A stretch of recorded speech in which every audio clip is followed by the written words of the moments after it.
Adiós Baches, Pavimentación Amigable con el Ambiente presenta. ¿Y cómo sobrevivir a hacer periodismo en medio de un gobierno que ataca todos los días en las mañaneras? Superman había renunciado al planeta. ¿Cuál es el reto del periodismo hoy en día en México? Que los periodistas no hacemos información para el poder ni para meter demandas. Salvan al periódico o al medio de comunicación sacrificando a quienes hacen la información. Que tienen institucionalizado el chayote. Por mantener la empresa. Y sus utilidades. Que el día que nosotros saquemos algo mal que hicieron ellos, están muertos políticamente.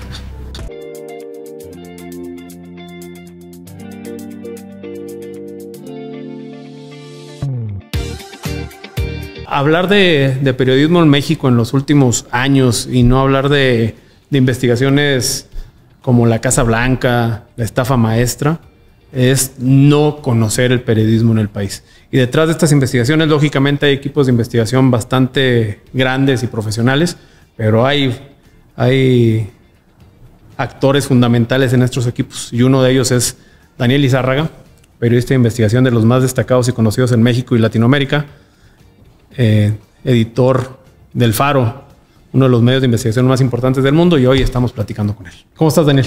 Gracias, muy contento de estar acá. Conociendo Saltillo. Conociendo Saltillo y muy bien, por cierto. ¿Con qué tal te trata? Perfecto, muy bien. ¿Sí te quedas o no te quedas? Sí me quedo. Estamos convenciendo de que se queda a vivir aquí en Saltillo. Oye, Daniel, ¿y cómo sobrevivir a hacer periodismo en medio de un gobierno que ataca todos los días en las mañaneras al periodismo meticuloso, ese auditor del poder, el perro guardián? Mira, yo creo que es muy complicado, muy difícil. Y yo creo que cada quien ha hablado como le ha ido de la fiesta.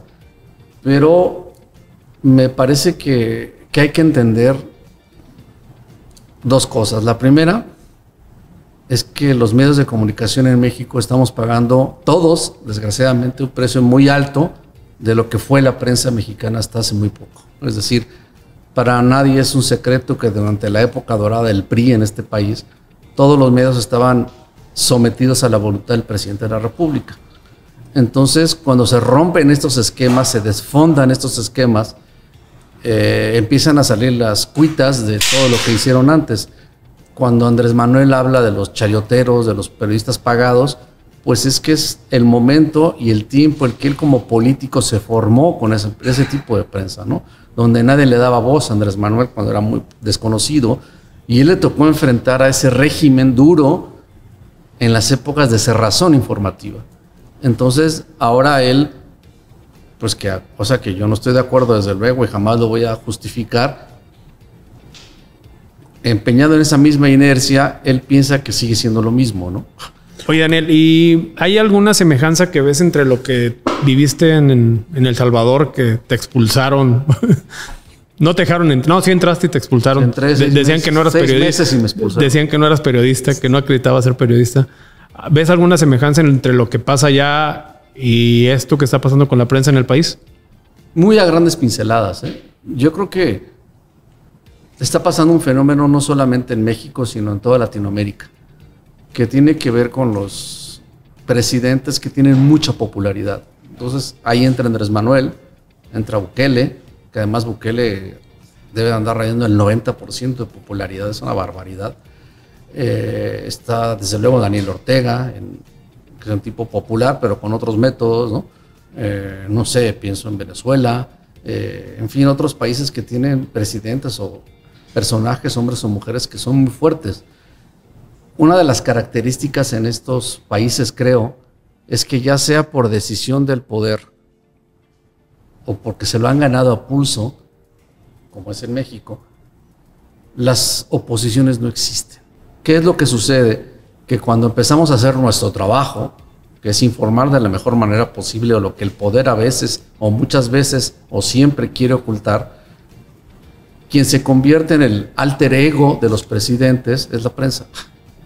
¿Por qué? Porque se convierte en lo que el presidente tiene que combatir, es la información que a él no le gusta que se difunda, o que no está de acuerdo que se difunda, porque los mensajes que vienen de la oposición ya no le importan a nadie, o le importan a muy poca gente. Entonces, aunque uno no quiera, o aunque los medios no queramos, los presidentes suben a los medios de comunicación al ring. Y al ring quiero decir que te tratan de tratarlo como sparring. Entonces, eso hay que asumirlo, porque además hay que tener muy claras qué cosas puedes cambiar y qué cosas no.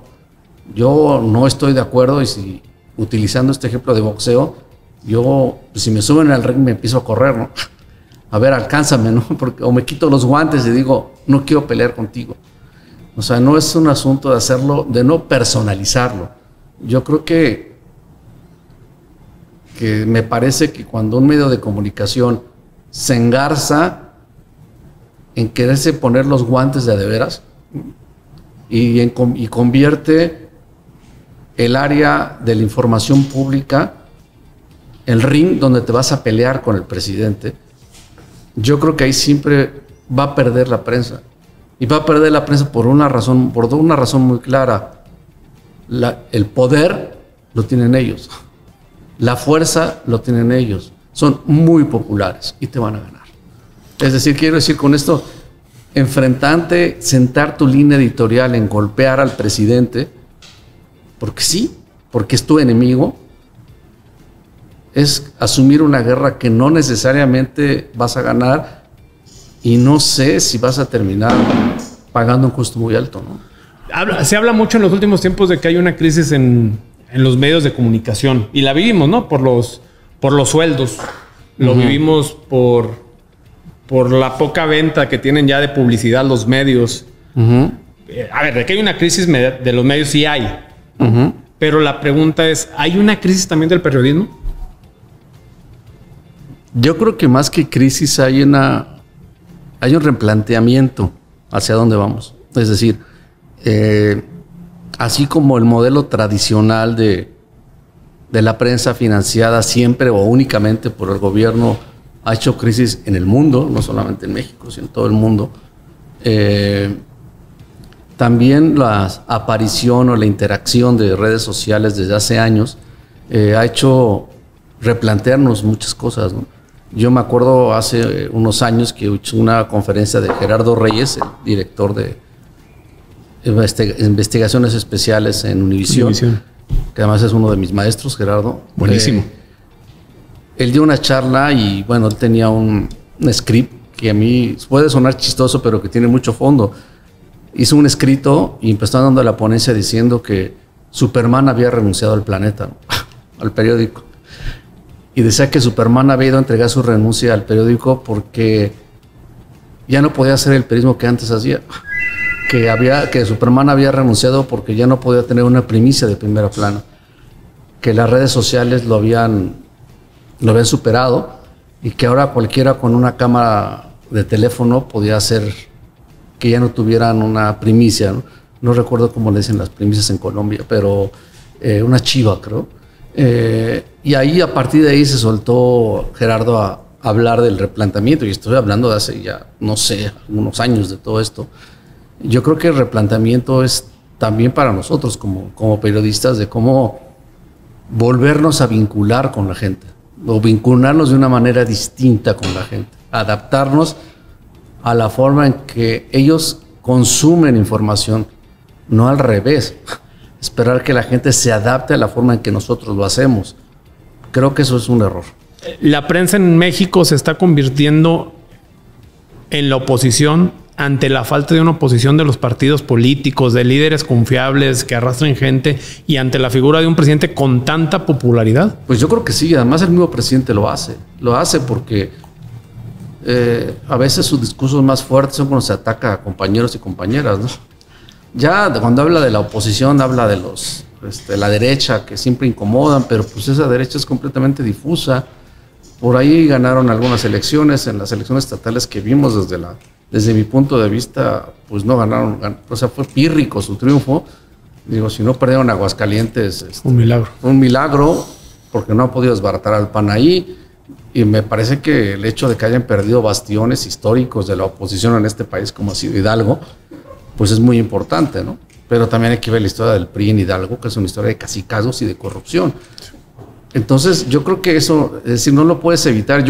Para mí, yo creo que con la experiencia que tuve en El Salvador y lo que he estado observando en México, no quiere decir que no te defiendas de lo que dice el presidente. Por supuesto que te tienes que defender. El problema es que únicamente dediques la línea editorial a atacar, o sea, que busques en cualquier información cómo citar al presidente, que busques en cualquier investigación más o menos de largo aliento, o si no, un reportaje mucho más sencillo, o una nota informativa, meter con calzador al presidente, o meter con calzador al gobierno encabezado por. Esto se puede convertir en algo obsesivo.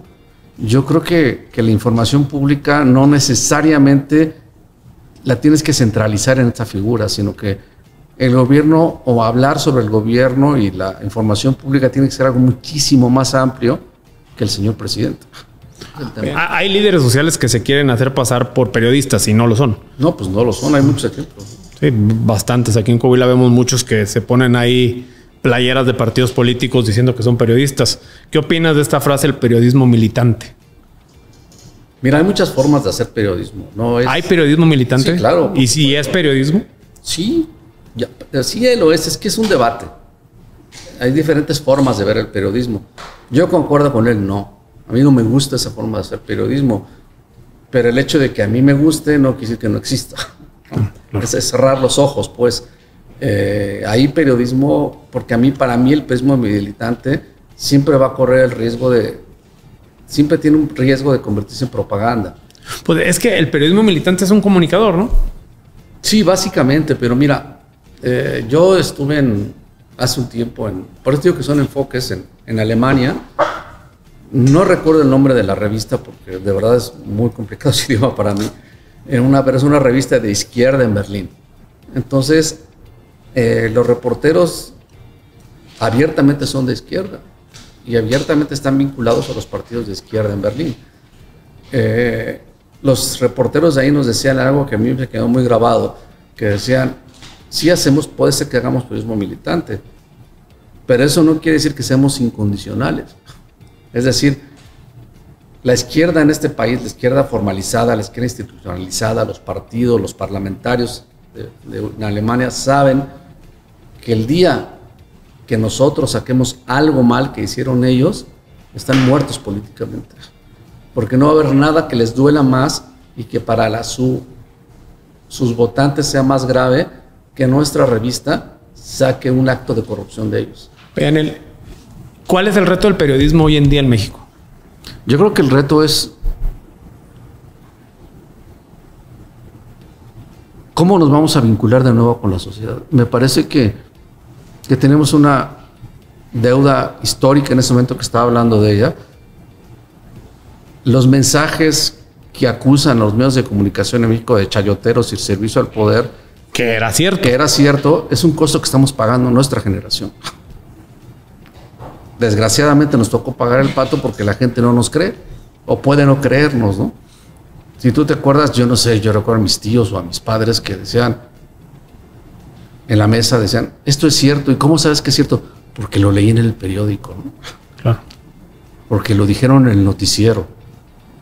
¿Sí? Ahora eso ya no es así.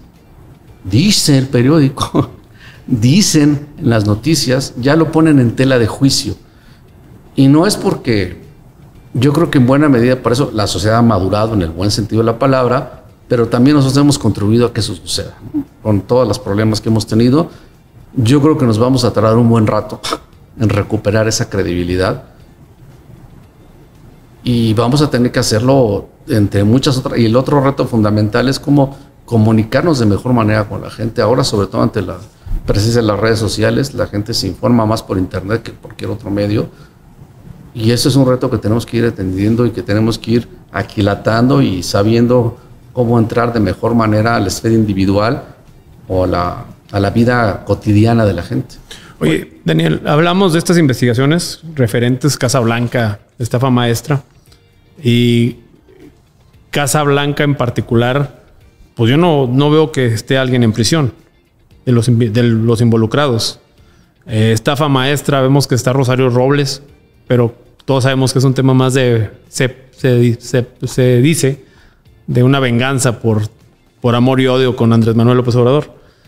Y a mí me ha tocado aquí en el tema particular de Coahuila, cuando denuncié las investigaciones contra la corrupción del Moreirato, las empresas fantasmas y la respuesta aquí con Aguas de Saltillo, que también hay temas de corrupción, que te dicen, oye, pues denúncialos.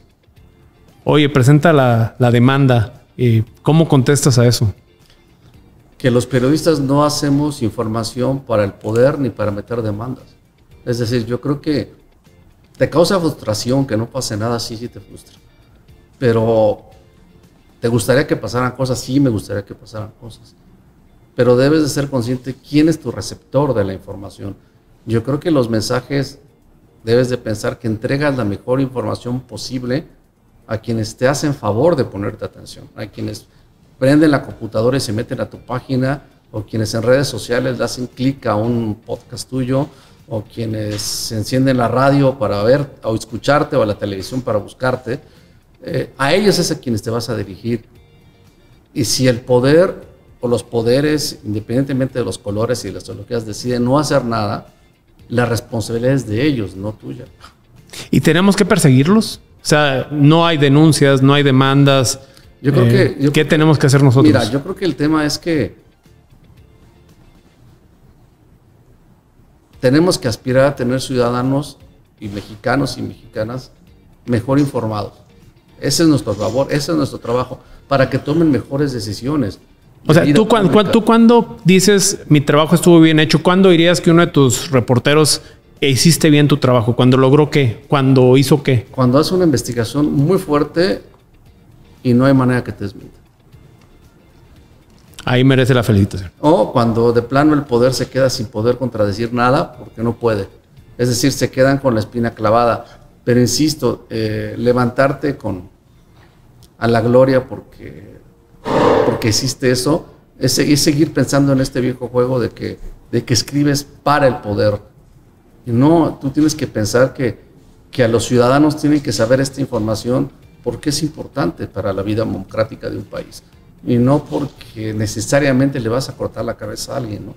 Si pasa, que bueno, si no pasa, pues es responsabilidad de quien no haga nada, no tuya. ¿Se puede vivir o se sobrevive del periodismo?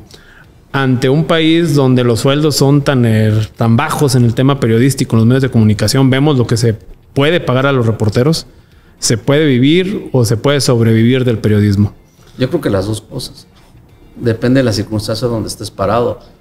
Es muy complicado. Yo creo que en toda Latinoamérica tenemos un problema grave que tiene que ver con los salarios.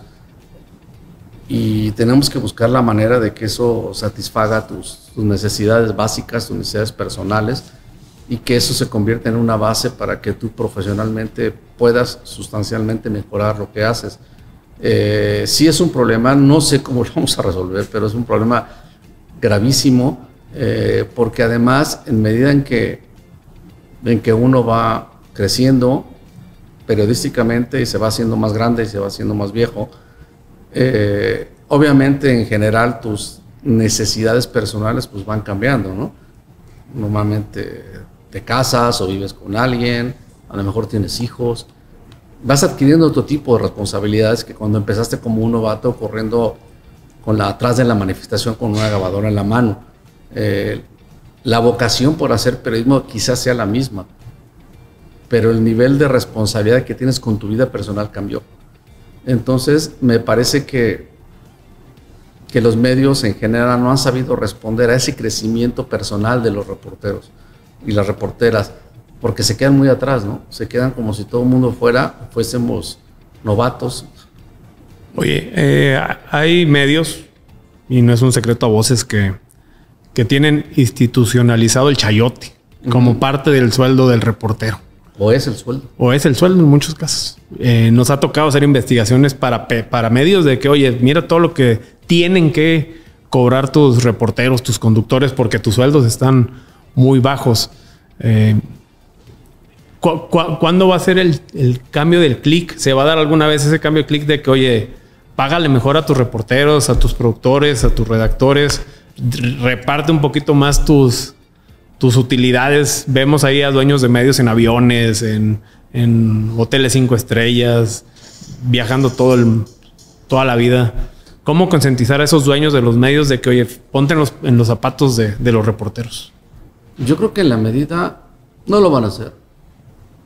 Porque en los momentos más difíciles de crisis que hemos tenido en todos los medios de comunicación, en todo el mundo, pero obvio también en México, los dueños de los grandes medios han decidido, en buena parte, correr reporteros y correr reporteras. Es decir, salvan al periódico o al medio de comunicación sacrificando a quienes hacen la información. Parece paradójico, ¿no? Es como si en una panadería despidieran a los panaderos, ¿no? Entonces, pero eso es lo que están haciendo. ¿Por qué? Por mantener ¿qué? Por mantener la empresa. Y sus utilidades. Y sus utilidades. Y su nivel de vida. O mantenerla lo más alto que se pueda, ¿no? Oye, ellos saben cuál es el costo operativo, pero me parece gravísimo. Oye, Daniel, pero nos hemos también topado con casos de periodistas, conductores que han sido corridos, sacados de sus medios. Tú lo viviste. Y pues las redes sociales también se han vuelto en una oportunidad laboral, ¿no? Y decir, tú me corriste allá, pues yo puedo darle por mi medio y empiezo a crear algo digital. Y mira, yo creo que no es tan fácil, es muy complicado. Es complicado, pero mira, yo creo que me parece que todavía el ideal no lo tenemos construido, pero creo que algo que se empieza a ver en todo el mundo cada vez más frecuentemente, a veces de forma muy exitosa, a veces no tan exitosa y a veces naufragan, son los medios de comunicación o los grupos de periodistas que se asocian para tener su propio medio de comunicación. Hay ejemplos en toda Latinoamérica muy interesantes, muy importantes y muy fuertes, que han sobrevivido durante años a estas formas de financiamiento distinto. Hay otros que han fracasado, también muchos que han fracasado. Yo no sé si finalmente vaya a ser la solución para todos, pero todos aquellos que nos encontramos en el naufragio, nadamos hacia allá porque es la única luz que se ve. ¿Quiénes van a sobrevivir? Aún no lo sabemos, pero parece ser que es la única manera en que vamos a poder hacer una distinción entre la gente que ve algo muy sencillo en la calle, le toma una fotografía y lo sube a las redes sociales y se convierte en primicia por eso que renunció Superman, y lo que podamos hacer nosotros. Es decir, que hay que marcar la diferencia entre qué es la información que puede subir cualquier youtuber y cuál es la información que hace un periodista profesional. Si nos seguimos peleando con los youtubers, si nos seguimos peleando con la gente que capta noticias, algunos hasta de manera muy ingeniosa, ¿no? Cosa que yo no tengo, por ejemplo, pues tienes que saber tú de qué manera puedes dar un trato profesional a lo que ese tipo difundió antes. Ahí es donde tenemos que marcar la diferencia y no empezarnos a pelear con ellos de que yo tengo la razón por encima de ti, ¿no? ¿Qué consejo le darías a los jóvenes que están saliendo de las escuelas de comunicación que quieren ser periodistas, a los periodistas que están empezando? Bueno, primero que nada que saber si quieren ser periodistas. Yo creo que, mira, este es un asunto de vocación que a veces no lo tenemos tan claro cuando estamos en las universidades, ¿no? ¿Por qué quieres ser periodista? Es decir, yo creo que cuando un muchacho dice quiero ser doctor, ya tiene una idea, aunque a lo mejor deformada, pero tiene una idea más o menos de cómo vive un doctor. Que tiene que estudiar mucho, que tiene que especializarse, que se van a matar en los hospitales, pero que al final tienen un consultorio, que pueden sobrevivir. Yo quiero ser dentista, pues sabes más o menos cómo la pasan. Yo quiero ser contador público, pues tienes que tener una idea más o menos de tener un despacho, trabajar en una gran empresa. Me parece que quienes deciden ser periodistas, no hay nadie que les diga qué significa ser periodista, para bien y para mal. Y que ellos sopesen qué significa ser periodista, qué significa vivir de la información. Me parece que eso no es... Primero se lo tienes que plantear, porque sobre todo más a estas alturas de cómo se encuentra nuestra sociedad, si tú quieres ser periodista, hombre o mujer, por ser famoso, híjole, ya te equivocaste, o a lo mejor no vas a llegar porque llegan unos cuantos. Si quieres ser periodista porque me voy a volver rico, pues híjole, ve a algunos personajes de la vida pública como Joaquín López Dóriga en México, qué precio ha pagado a nivel personal de credibilidad por ser rico.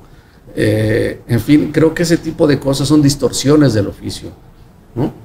Entonces me parece que que tienen que pensar muy bien por qué quieren ser, porque esto antes que otra cosa es una vocación de servicio. Y como toda vocación hay que tener pasión, ¿no? Y sobre todo porque el periodismo sin pasión no sirve para nada, decía el maestro García Márquez, que nadie que no se dedique al periodismo va a sentir lo que significa el orgasmo de las 8 columnas, ¿no?